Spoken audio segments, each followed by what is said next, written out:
ஸல்லல்லாஹு அலைஹி வஸல்லமுடைய நெத்தியால் ரத்தம் ஓடிக்கொண்டிருக்குது. ஓடி வந்தாங்க ஃபாத்திமா ரலியல்லாஹு அன்ஹா. திருமணம் முடிச்சிருந்தாங்க.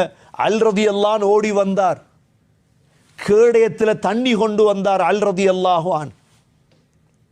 அந்த தண்ணி எடுத்து ரத்தத்தை கழுவுறாங்க. ரத்தம் வந்து கொண்டே இருக்கு.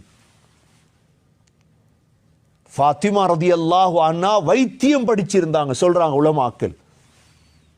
உடனே ஒரு பாயை எரித்து அந்த பாயுடைய சாம்பலை அந்த ரத்தம் வந்த இடத்துல வைத்தாங்க ஃபாத்திமா ரலியல்லாஹு அன்ஹா. உடனே ரத்தம் நின்றது. யார் வைத்தியம் செய்தது? வாப்பாவுக்கு. கணவர் இருந்தார், ஆனாலும் வாப்பாவுடைய உரிமையை அவர்கள் மறக்கவில்லை.